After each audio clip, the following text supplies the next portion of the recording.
a thumbs up. Thank you very much. So in this presentation, I'm going to show you why and how the North Carolina Department of Transportation is exploring the future of mobility with shared autonomous vehicles through our Connected Autonomous Shuttle Supporting Innovation, or CASI program.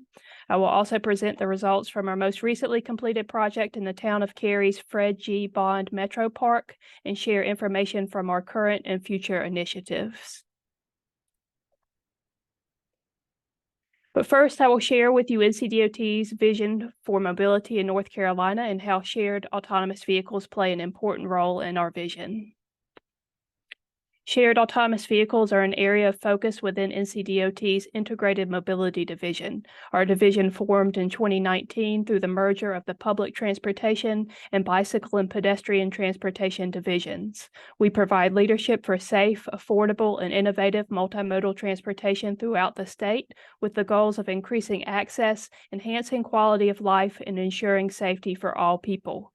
Our division administers state and federal funds for public transportation, bicycle and pedestrian programs, and provides subject matter expertise related to multimodal transportation funding, planning, innovation, data, technology, and emerging mobility trends. We provide funding to all 98 public transit systems in North Carolina and manage the Complete Streets program, which requires all transportation projects in the state to be evaluated for bicycle and pedestrian needs. By supporting public transit systems, planning bicycle and pedestrian facilities, and preparing for the future of transportation, our division strives to ensure everyone in the state has equal access to jobs, health care, education, and other opportunities and services. When we think about the future of transportation in North Carolina, we imagine a system where shared mobility options are convenient, reliable, affordable, clean, and safe. This system makes it easy for anyone to get where they need to go without the need for a car. This system has layers of shared mobility options that are centralized at mobility hubs and connected by complete streets. Traveling across modes and to destinations near and far is as easy and convenient as driving. Through a single digital platform, anyone can seamlessly discover, plan, book, and pay for complete journeys across travel options and borders. The future of transportation is ecosystems of mobility that produce equitable outcomes. This means a transportation system with options that serve every individual fairly, so every person from every demographic can reach their full economic and social potential and enjoy a high quality of life. So we are guided by the idea that robust shared mobility options benefit all people. To create multimodal transportation systems that work for everyone, we need high-quality shared mobility options throughout the state that meet the needs of all populations. Our transportation disadvantaged populations, including older adults, people with disabilities, and people in low-income households and with limited vehicle availability, experience barriers to their participation in daily life and limited access to employment, education, health care, and healthy food. A truly multimodal transportation system with robust shared mobility options and facilities that accommodate all users can help eliminate barriers by providing alternatives to driving, whether walking, biking, or rolling. So we see shared autonomous vehicles as an emerging mobility option that could benefit the public broadly. So we're actively researching, piloting, and evaluating this mode for public transportation. The Integrated Mobility Division leads an exploration of shared autonomous vehicles through the CASI program. CASI shows the public what autonomous vehicle technology can do in safe, real-world settings. NCDOT partners with communities across the state to test and evaluate autonomous vehicles in pilots that provide free shared rides to the public. Pilots focus on how shared autonomous vehicles can be safely and effectively used as a transit option by riders with different needs and in different environments across first-mile and last-mile applications. NCDOT began the CASI program as a pilot through a partnership with a company called EasyMile. They are an automated vehicle manufacturer based in France. We completed 3 projects with EasyMile's EZ10 Generation 3 vehicle from 2020 through 2021, including at North Carolina State University and at the Wright Brothers National Memorial in partnership with the National Park Service for the first automated shuttle deployment at a recreational public land site. We recently partnered with Beep to lease a similar novel design, low-speed automated vehicle with operations support for multiple projects. The shuttle is manufactured by French-based Navia and operated by Florida-based Beep. Beep provides a trained attendant to take manual control of the shuttle if needed, and the attendant also provides customer service and assists riders using mobility devices. The shuttle operates at Society of Automotive Engineers, or SAE, Level 3 automation, known as conditional automation. This means that the shuttle's automated driving system can drive the vehicle under limited conditions, and that the human in the driver's seat, which means the onboard attendant, must take over driving when the automated driving system requests. We are expecting to continue to pilot the novel design, low-speed automated vehicles through this calendar year, while we're evolving the program to include the latest technological advancements. Our agency is exploring how automated driving system-equipped conventional vehicles can be tested and integrated into high-quality, on-demand transit services that address transportation challenges. The important advantage of the automated driving system equipped conventional vehicles is that they meet federal motor vehicle safety standards. The shuttles that we've historically piloted do not. You can tell at a glance because of their form factor. We joke that they look like toasters on wheels. This is where the novel design descriptor comes from. The vehicles do not meet federal motor vehicle safety standards, so the company that provides the vehicle to us, they must go through a process with the National Highway Traffic Safety Administration to receive an exemption from FMVSS, as well as permission to operate the vehicle on a specific route and for a specific project. And so in our exploration of automated driving system equipped conventional vehicles, we had submitted a grant application to the USDOT Advanced Transportation Technology and Innovation, or ATTAIN program. This was in partnership with May Mobility, the Community Transportation Association of America, VIA, and NCDOT State University. The project would provide automated and accessible on-demand transit that connects transportation disadvantaged populations to essential services and jobs in multiple communities in the state. We were not awarded for the program year in 2022, but we're planning to resubmit the application while also exploring additional avenues to support this initiative. NCDOT is also supporting NCDOT State University to develop shared autonomous vehicles, an innovative rural test track, and an automated shuttle pilot between the university and downtown Greensboro that recently concluded last month. And you can learn more about NCDOT's Aggie Auto program by going to www.aggieauto.com.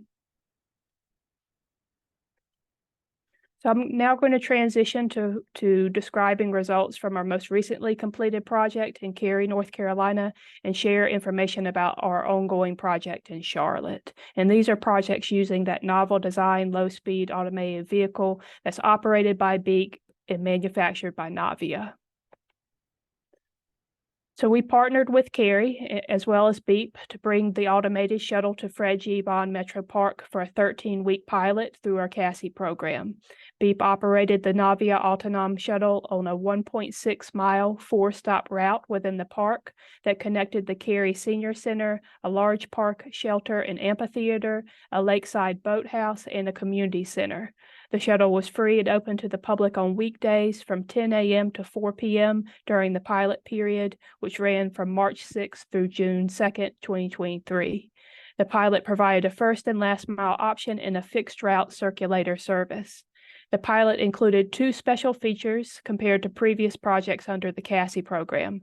The first was that the Cary Senior Center stop was shared with Go Cary routes 4 and 8. Riders could explore riding the local bus system and complete their trip within the park on the shuttle. Further, NCDOT and Cary collaborated to install a temporary traffic signal at one of the intersections on the route.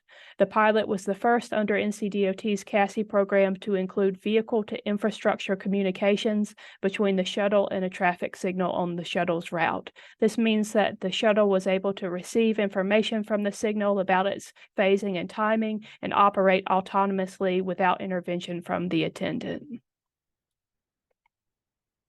The pilot was the result of strong partnerships, teamwork, and collaboration from NCDOT, CARI, and our consultant support alongside the shuttle operator and manufacturer.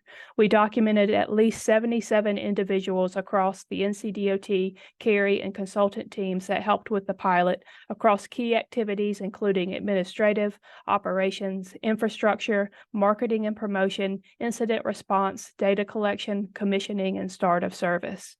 CARI invested considerable funding and staff resources to meet the shuttle's route, storage, and charging requirements and support marketing, communications, and public engagement that ensured the pilot's success.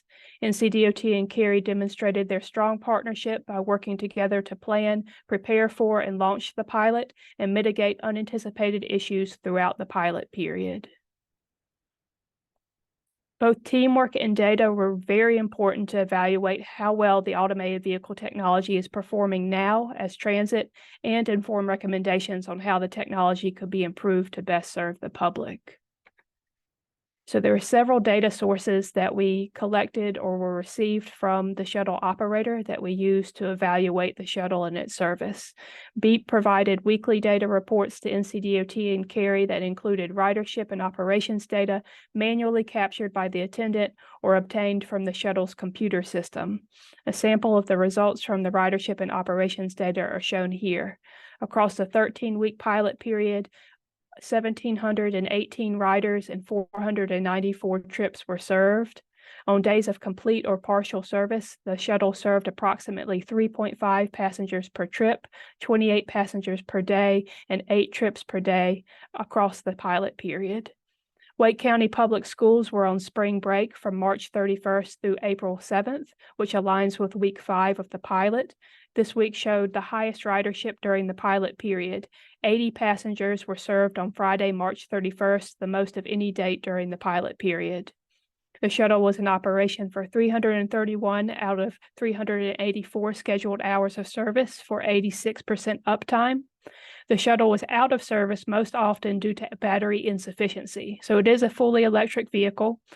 We did not have a midday charging scheme implemented when the service was launched, but we did implement this scheme midway through the pilot to mitigate the battery insufficiency that was resulting from demand on the shuttle's air conditioning system on hot days. And so we had a very warm spring into the summer, and we realized that it was very necessary to keep the air conditioning on. At the same time, it would drain the battery at an unexpected rate. And so the midday charging was an absolute necessity to ensure that we could meet the service hours that we originally scheduled.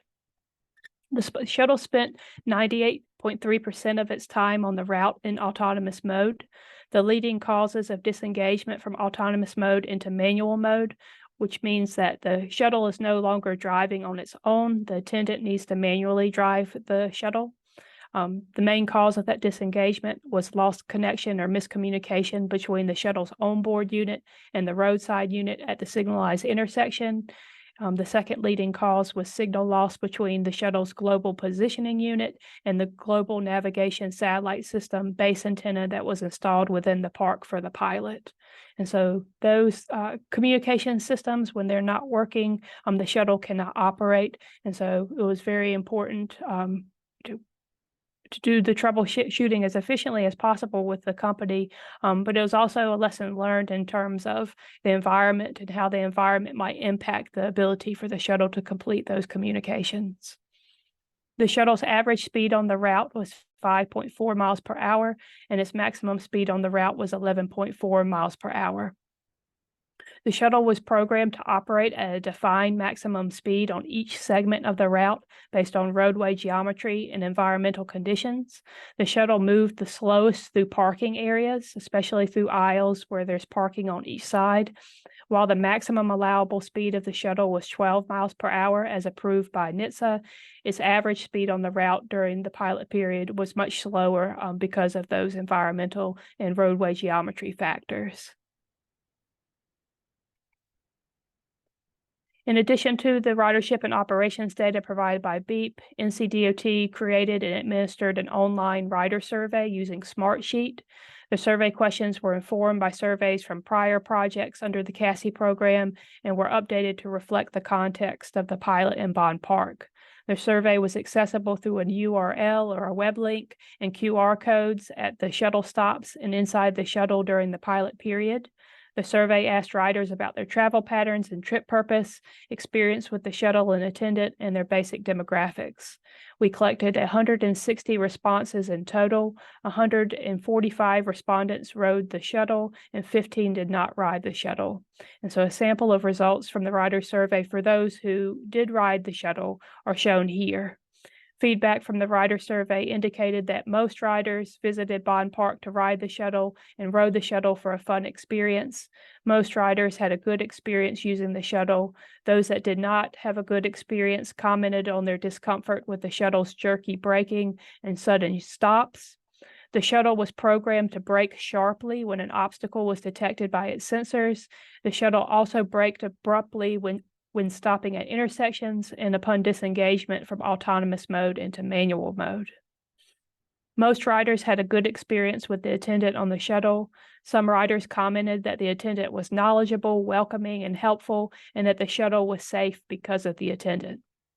Most riders would ride the shuttle again and support seeing more driverless shuttles in Cary.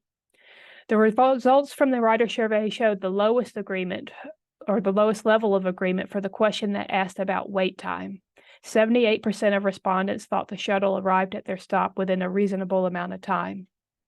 NCDOT and Cary did not include real-time tracking in the pilot, since the shuttle could not be tracked against GoCary's other transit options using a BEEP's platform, and the time and resources needed to establish a new solution were too great relative to the short duration of the pilot.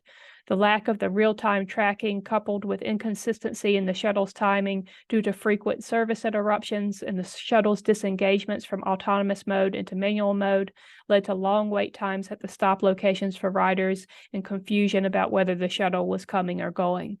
NCDOT plans to include real-time tracking as a mandatory feature in future pilots. The last set of data that we collected was through an engagement event that we held in partnership with Cary and BEEP to gather feedback about the accessibility of the shuttle in service. NCDOT worked with staff from GoCary and Cary Specialized Recreation and Inclusion Services to invite community members with disabilities and their caregivers to view, engage with, and ride the shuttle. NCDOT collected participants' feedback on the shuttle's accessibility and usefulness to meet their transportation needs through an exit survey. 8 participants shared their thoughts on their typical trips, what works well for them in the shuttle, and how the shuttle could work better for them. Participants complimented the size, cleanliness, and quietness of the shuttle, and liked the shuttle's wide entrance that accommodates larger wheelchairs and the air conditioning system. Participants offered suggestions for improvement, such as adding an automatic ramp and wheelchair restraints, better kneeling to make the ramp less steep, adding more room so 2 friends in wheelchairs can ride together, adding audible stop announcements and handrails or grab bars, including dedicated assistance from the attendant, and eliminating hard brakes and signal loss. The participants' feedback was shared with BEEP with the expectation that 2 features of the shuttle could be immediately improved before the shuttle was moved to its next project in North Carolina. Those 2 features were adding an automatic wheelchair ramp and adding audible stop announcements. Unfortunately, BEEP was not able to meet the request. Since the vehicle was manufactured in France, the automatic ramp that was available did not meet existing Americans with Disabilities Act requirements in the United States. And while the vehicle has an interior speaker system, BEEP has no existing service or protocol for incorporating automated stop announcements and other auditory cues. The complete set of successes, challenges, and lessons learned are documented in the final report for the Cassie and Cary's Bond Park project. Key lessons learned include an onboard attendant and an exemption from federal motor vehicle safety standards are required for low-speed automated shuttles like the one piloted in Bond Park. The technology is still under development, not commercialized, and not ready to be mainstreamed or scaled as a conventional transit service. The most common cause of the shuttle's disengagement from autonomous mode into manual mode was the signalized intersection. More testing prior to launch would have been beneficial to minimize issues or intervention during the pilot period and to maximize learning related to the signal integration. Most low-speed automated shuttles do not include the full set of accessibility-related features needed to serve people with disabilities. Feedback collected during the pilot will inform future automated shuttle pilots and also a request for information that NCDOT will be conducting, and I'll talk about that a little bit more later in the presentation. NCDOT, in partnership with CARI, released a final report, data sets, and a curated data story for the Cassie and Carey's Bond Park project. These were released on October 31st. The report and data provide a comprehensive overview and findings from the automated shuttle pilot. The insights from the report, data sets, and data story will inform NCDOT and CARI's future pilots and projects. The findings also provide a snapshot to the public of the current challenges and successes of automated vehicle technology and where it may advance in the future. And so you can access those deliverables by visiting www.ncdot.gov. I'm sorry, the voice is breaking. Oh, can you hear me now? Hello, can you hear me? I don't think that there is an issue there. We can hear pretty fine. Okay. Yeah. I'll continue. So if you would like to see the final report and other deliverables for this project, you can visit www.ncdot.gov/Cassie. Will arrive on the program landing page. And if you look on the right-hand side of the screen, there will be a link to the completed projects page. That's where we post all the deliverables and documentation for our pilots under the program. Our current project with BEEP using the Navia Autonom shuttle is on the University of North Carolina at Charlotte's campus. Service opened to the public on July 12th and will run through December 22nd. This project continues to advance NCDOT's goal of incrementally increasing the complexity of projects while learning from past challenges and building on successes. So lessons learned from the project in Carey's Bond Park were applied towards the deployment at Charlotte, particularly related to signal integration. The project at Charlotte increases the complexity of the vehicle-to-infrastructure communications from a single temporary traffic signal to 4 naturalistic traffic signals and features the longest route at 2.2 miles and most complex operating environment to date, where the campus is shared with students on bicycles, on scooters, walking. There's a robust existing transit service provided by Niner Transit, and so it has been really great to have the opportunity to research how well this vehicle operates amongst all the other activity on campus. This is also the first project under the Cassie program with a separate formal research and evaluation project that's funded by NCDOT and led by Charlotte faculty. The pilot at Charlotte continues our department's focus on providing safe, reliable, and useful transit service while familiarizing the public with new technologies and enabling further testing and evaluation. Looking to the future, we're seeking to incrementally increase the complexity of our future automated vehicle pilots by considering distinctly different use cases, vehicle form factors, automated driving system technologies, and service designs, and advancing the testing of connected vehicle features. It's very important to understand that automated transit technologies have not been commercialized. They're currently in the research and development and demonstration phases of development. This includes prototyping and testing and piloting. Our automated vehicle pilots in North Carolina under the Cassie program have so far been limited to low-speed automated shuttles that require an exemption from federal motor vehicle safety standards and an on-board attendant. Our immediate next step is to complete a request for information on automated bus technologies to gain a better understanding of what automated transit technologies are now available to pilot, how they work, what their appropriate routes or use cases are, and what piloting and testing is underway or been completed. Our goal is to build on our knowledge and partnerships towards the next generation of projects that demonstrate the latest advances in automated vehicle technology. We are planning to use the feedback and findings from the Cassie and Carey's Bond Park project, as well as the preliminary findings from our project in Charlotte, to inform the request for information, which will include the full range of transit vehicle form factors from small shuttles to full-size buses, as well as automated accessibility features such as automated wheelchair ramps and securement systems. So I have a few examples here of automated driving systems for full-size transit buses. This includes Connecticut DOT's CT Fast Track Automated Bus Rapid Transit project. This is a project that will test automated buses in a pilot program supported by Connecticut DOT, US DOT, and FTA on the state's first bus rapid transit system.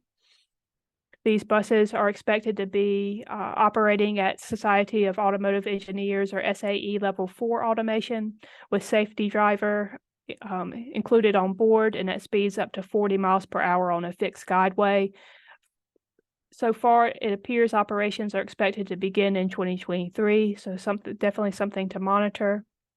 Another example is Scotland's CAV4th autonomous bus pilot.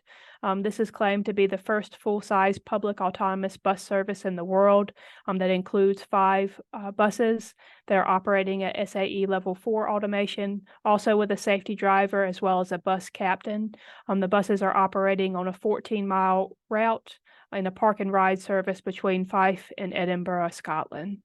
And then the last example here is from Michigan State University, their autonomous bus.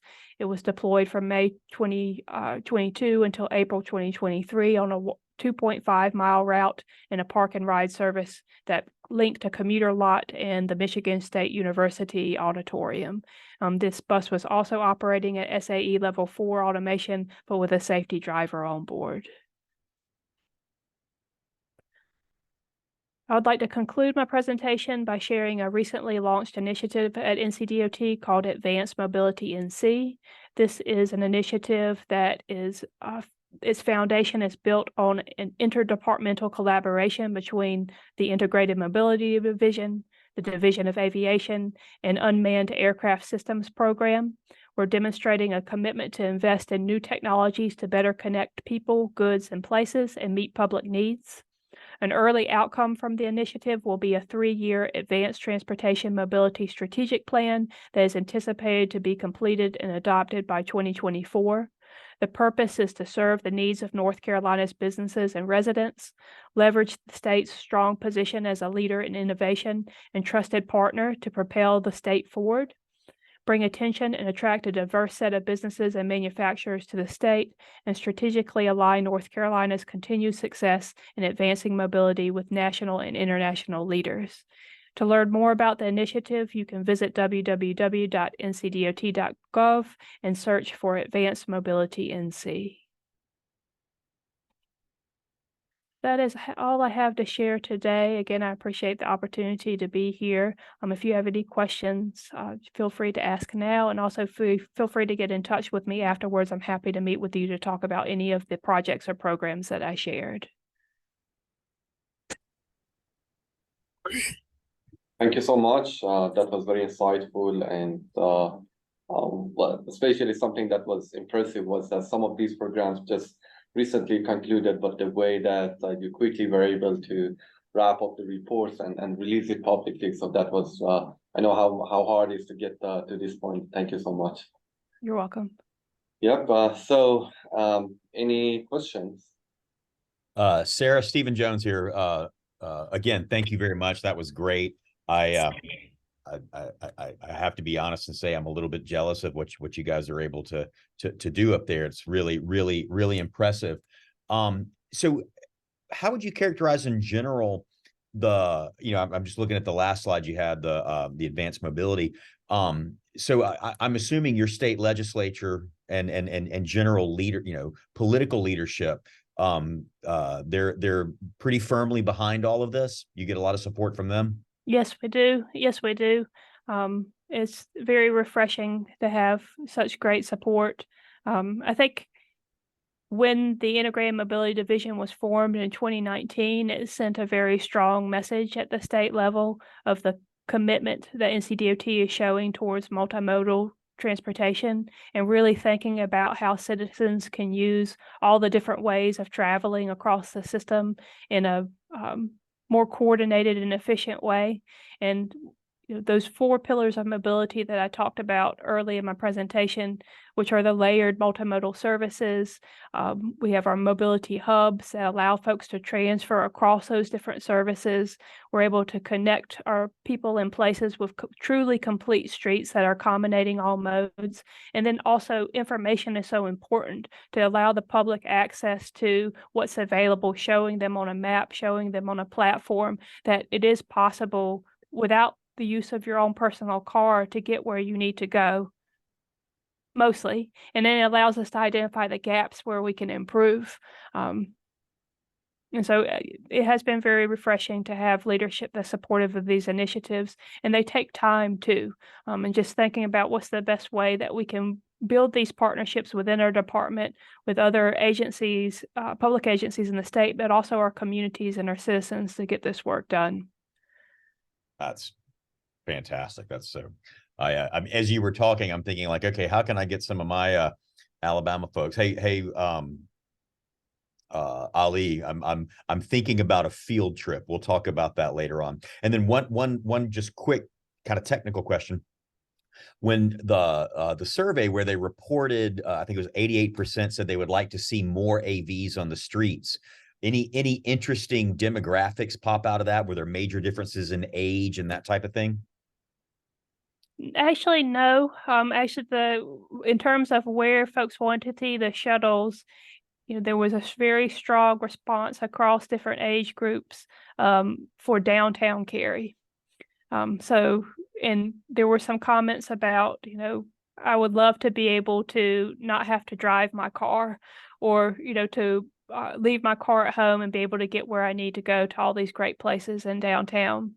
And if you go to the Open Data Portal curated data report, so if you end up on the completed projects page that I directed you to, make your way to the Open Data Portal curated data story, there's a word cloud there that has the most prominent places that folks had indicated that they'd like to see the shuttles, and downtown stood out. And also connecting what to folks are very personal or important destinations, such as I would love to be able to go to from where I exercise to the library to where I buy my groceries and back home without having to use my personal car. So that was very interesting to see. And I would like that too. And the other interesting kind of outcome from the survey responses was there was a number of trips that were new trips that we identified because the shuttle was there and available in the park. And so very different from the project at UNC Charlotte that's ongoing now. Within Bond Park, there is no transit. And so you would need to either drive your personal vehicle, for instance, from the senior center to the boathouse, or walk or ride a bike. Not everyone can walk or bike easily between those locations. And so having that shuttle for some folks, it was the first time they were able to explore the park on their own, because maybe they had apprehensions about driving themselves, but now they had a convenient and clean and accessible way to explore the park. In addition to, if they choose to do so, biking or walking. So that was very interesting to see. And I'm very curious, once we wrap up the project in Charlotte, knowing that there's so many other modes and ways of getting around on campus, it becomes one option amongst many instead of the only option, right? The only transit option that's available on UNC Charlotte's campus. We have Niner Transit, and there's bike share. There's a robust sidewalk system, and then you have tends to be a younger demographic at the college campus compared to Bond Park, where we have the senior center and the community center that may draw older adults. Excellent. Miranda, it looks like you had your hand up. Yes, I just, Sarah, this was very interesting, and I didn't realize how many different applications of these shuttles that are taking place within driving distance, 30 minutes or even an hour. And so I'm very happy to hear that there's still a lot of implementations going on here. In the spring semester, I actually went abroad and was trying to do a study. Well, I did a study, but the intent was to actually have one of these vehicles accessible so that I could collect some data on people who were recent writers. But unfortunately, we found that there were quite a few limitations in terms of the vehicles themselves. And I do remember that, and you mentioned it in the beginning of your presentation, that EasyMile was one of the first vehicles that you guys implemented. I think it was at NC State. And that was the type of vehicle I was trying to implement abroad when I was doing my research. But I noticed you said that you're using a different shuttle now. I'm curious why you switched over, and were there capabilities in the shuttle that you're using now with you in Charlotte versus what you experienced when you were using the EasyMile shuttle, and if that was part of the reason why you switched over? Because I'm curious in terms of how we can really implement some of these technologies, given the limitations that I've learned about in terms of where they're actually able to operate. Yes, that's a very good question. And so frankly, we started the project in Bond Park under our partnership with EasyMile, and NCDOT and Kerry worked and completed all of the preparations to launch the vehicle to the public. And then the vehicle experienced a hydraulic braking issue that was not resolvable. And so we made it to our launch date, and we necessarily needed to postpone our launch date because the company was trying to resolve this issue with the braking system, and it wasn't able to be resolved. And so we made the very hard decision to pause the project and to explore another company to provide us with the vehicle and the service to complete that project. And so we had 3 very successful projects with EasyMile, but as is the case with experimental technology with a prototype vehicle, things don't always go the way that you expect them. The vehicle may encounter an issue that is really not immediately resolvable, and those are that's an expectation that you need to have going into a pilot project, that it will not always go smoothly, and there may be challenges that need to be addressed and overcome, and it may not be easy. But we were very happy that the town of Cary trusted the partnership with NCDOT and were agreeable to continuing and completing a pilot. And we ended up having a very successful project that allowed us to engage the public around the technology, to gather data and information to help us really understand, is this vehicle and technology ready to be transit? And we have documented in our report, based on our analysis of the data and our experience, that the technology is not ready at this time to provide the same level of service as conventional transit. And it's important to note that the EasyMile EZ10 Generation 3 vehicle and the Navia shuttle that we used in Bond Park and we're currently testing at UNC Charlotte, they're very similar vehicles. So both vehicles are manufactured abroad. They're manufactured in France, and they're imported into the United States under a special import program where they can be used for research and demonstration purposes. And there's Federal Motor Vehicle Safety Standards exemption that needs to be applied for and gained before the vehicles can be deployed on roadways and accept passengers.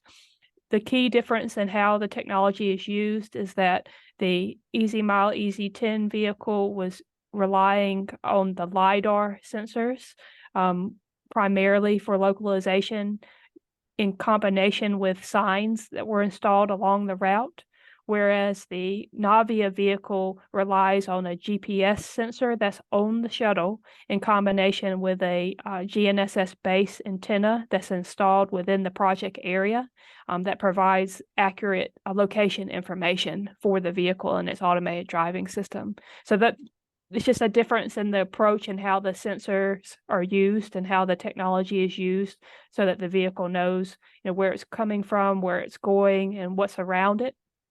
But overall, the performance, the kind of practical performance of the 2 vehicles in terms of the speed, in terms of the number of passengers that it can hold, the types of routes that are appropriate, is very, very similar between the 2 vehicles. Okay, and just a quick follow-up to that. I noticed with the EasyMile, the biggest obstacle that we had on the campus that I was trying to implement it on is its ability to accommodate inclines. it was the same limitation present in the vehicle that you're using right now? That's correct. So generally, we are advised to avoid sections of route that have sustained 12% grade. Yep. And so at UNC Charlotte, there is a main roadway, Craver Road, that runs through the center of campus that has two very steep hills. Mhm. And so we work closely with Beep, and Beep work very closely with the manufacturer of the shuttle to ensure that that route segment met the appropriate operating conditions for the vehicle, and it ended up working out. But for a route that has many hills that are very steep, the technology is not going to perform very well. It will be in terms of the speed, so your level of service declines, but also it may put a strain on the battery, so you'll end up with some battery insufficiency, having to have a longer midday charging scheme or some sort of strategy to ensure that the battery is at the appropriate level to maintain your service. Makes sense. Thank you so much. I appreciate that information. Oh, you're welcome. I thank you for sharing too. I feel like there needs to be a forum on low-speed automated shuttles so that anyone who has had experience with this, we can all share. Yeah. And actually my tier 1 center, Virginia Tech, they actually had a project where they implemented an easy mile, and they definitely had some lessons learned. And right now, my understanding is that vehicle is kind of just sitting on their campus, not being utilized because of some of the restrictions or limitations that they experience. They just can't deploy it in the way that it was intended to be deployed. But they didn't find that out until after the fact. And when I was talking a little bit about the direction that we're trying to move in with a conventional vehicle, the automated driving system installed, having the flexibility to have a driver manually operate the vehicle on certain segments of route that the automated driving system can't handle is really important to ensure that your transit service is useful under that pilot scenario. And so maybe some portion of your route or service area works really well for the automated driving system, but you, by design, have the attendant there as a driver to cover those segments that aren't as appropriate so that you can ensure that the transit need is being met for your population that's involved in your pilot. And so it's a very careful balance of testing, evaluating, knowing the technology still needs to advance, but at the same time, trying to provide some degree of useful transit service to the public and engaging them around the emerging technology. Excellent. Thank you so much. You're welcome.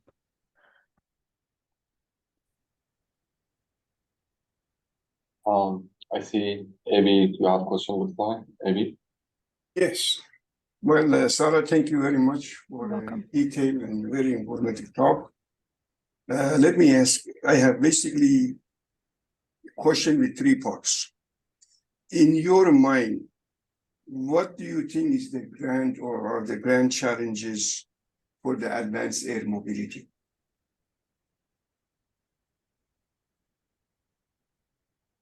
And then, if you like, I can also mention the second part of it. When do you expect this technology to become mature? And the third part is there any initial corridor that you're expecting in North Carolina that you will do the initial testing? These are all very good questions, and they are more appropriately answered by our partners at the Division of Aviation. And so if you're able to share your contact information with me, I can connect you to the division director and her team. Her name is Becca Gallus, and they are working very hard on a plan to handle advanced air mobility, as well as pilots and demonstrations of air-related technology. Okay, Dr. Karimuddini has my information, or I can also put it in the chat for you or him that he can share this information. That would be perfect. We'll be happy to make connection after the meeting. Thank you. There's a question in the chat box. Sorry, what was the question?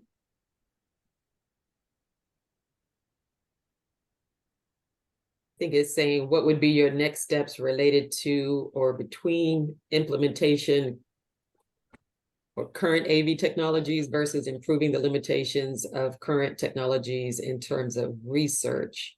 For example, vehicle tracking and localization with high precision. That's from Mizan Ra from UAB, or University of Alabama. So NCDOT supports researchers across our university system by administering funding. And I mean, it would be wonderful if we could have multiple university partners exploring different ways of doing automated driving sensor systems.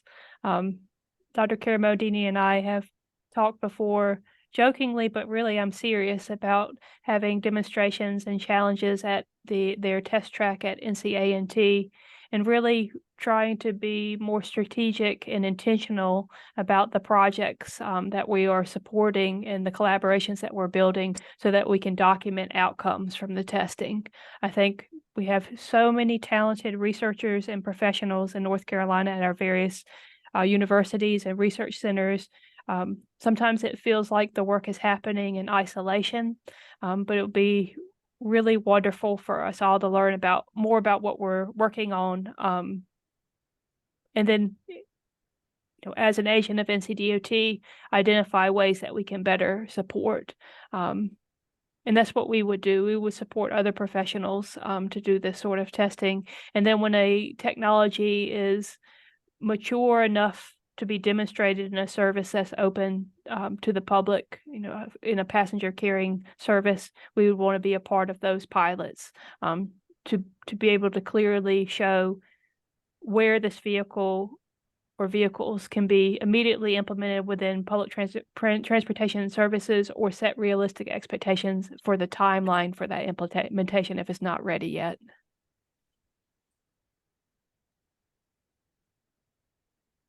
Thank you. So, any question from here in this room?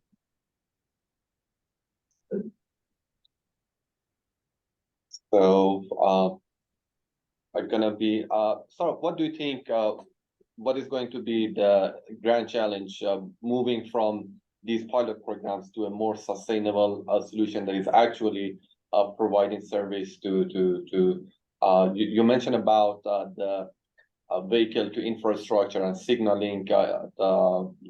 That's one challenge certainly, but beyond that, what do you think? What other challenges has to be addressed before going to the next phases of deployment? So I think right now, the biggest challenge is educating the public on where the technology is right now. And I think that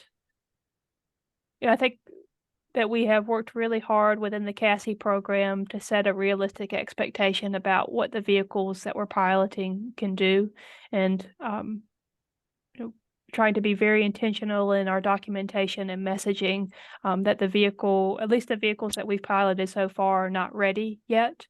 And if they're not ready yet, but we're trying to offer them as the only transit option, for instance, in a rural community that might currently be underserved, making it clear and having some fallback or some set of complementary service that can meet all need while the testing is still happening. An example of this is we're very interested in piloting automated vehicles in microtransit. And so there are many microtransit services now in North Carolina that are publicly subsidized, on-demand transit that's using smaller vehicles like sedans and minivans. And so you can set up a base microtransit service that's using conventional vehicles that has a high quality of service, and you can layer in automated vehicles that might not be, they might not operate as well as a conventional vehicle, but you can offer the public the choice to choose that automated vehicle, experience it, and be a part of that testing and development process. So it furthers the education of the public around the technology. It offers a test bed for its development, but at the same time, we're ensuring that useful transit is provided, and that we're providing the highest quality transit that we can, given the context. So ultimately, to sum it all up, education and setting very clear expectations about where the tech is now, and folks' involvement in that. Great, thank you. I see a question in chat box. You were mentioning about robust ride sharing and mobility. Can you comment on that one? What do you mean by robust ride sharing? Oh, so I said robust shared mobility options. And so what that means is you want to create a layered set of services or modes that allow somebody to get where they need to go without using a car. And so those services or modes could be fixed route buses, they could be a train service, they could be bike share or scooter share, really great sidewalks that are actually connecting where people live to the destinations where they want to go, grocery store, to their work, to medical appointments. By having all these different layers of ways of getting around, it makes it more likely that folks will choose a mode other than a personal vehicle. And it absolutely helps people who can't afford to have their own vehicle or don't have access to a vehicle through friends and family. And so there are other parts of the world outside of North Carolina with very robust public transportation where you can get where you need to go very efficiently and very affordably. The dream is to have something similar in our state. And so even those who can't afford a car will make the choice to share their mode. And then anyone who is at a transportation disadvantage because they can't afford to have a car or maintain a car, or they can't access one, they are in such a great position to have their needs met, whether it's getting to school, whether it's getting to work, whether it's accessing the doctor, accessing a grocery store and healthy food.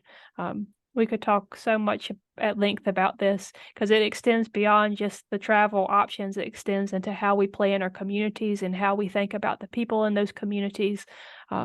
So it's very, very important, but that's the vision that we start with. And then when we think about automated vehicles, we think to ourselves, how can we ensure that these vehicles serve everyone? And it doesn't end up being just a private for hire taxi service or automated vehicles that you have to buy and put in your garage. We think about automated vehicles serving the public transportation purpose as well.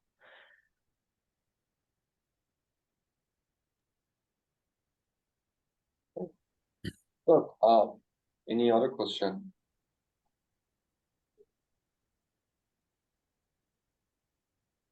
There is one more question on the chat box.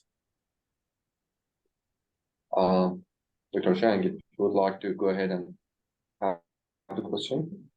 It's a relatively long question. So I can see a question in the chat, and it's asking, while piloting, what people's attitudes towards low-speed automated vehicles are. Do they trust the technology from the perspective of both the riders and other road users? Do you think people will adopt low-speed automated vehicles as one of their modes of transportation in the near future, especially in rural areas?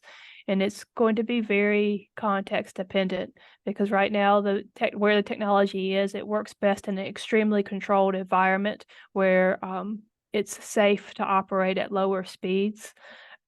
From the surveys that we have collected, overall, folks are very positive about the option, and they're very positive about the attendant on board. And so if the goal is to have a truly autonomous vehicle with no attendant or driver on board, we have to think about what is the role of that attendant. In the rural areas for an automated vehicle used as public transportation, we know that they very likely are going to be serving trips to medical appointments. They're going to be serving trips where passengers are older adults or people with disabilities. And so taking the attendant out means that that vehicle needs to be fully accessible. And then leaving the attendant in means that their role changes. They're not just the driver, they're providing really important customer service to ensure the needs of all riders are met. And so I don't have a definite answer because we don't know yet, but there are many different factors related to automated vehicles that we need to be thinking about when we think about using the vehicles for public transportation and meeting the needs of all riders.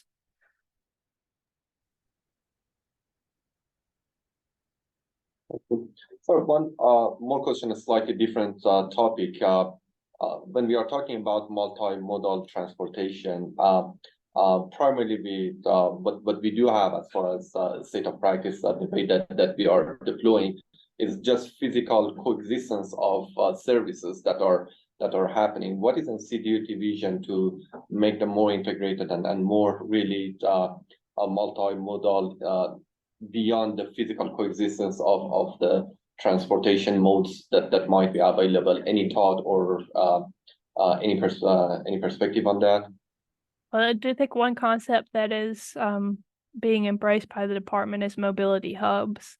And so that's the idea of creating a dedicated location that makes it easy for people to, for instance, transfer from a Greyhound bus to a bike share or to an automated vehicle when they're developed to the point where they're very useful for transit. And then those locations become activated spaces that could include housing. They can include opportunities to purchase your groceries or other ways to have your basic needs met.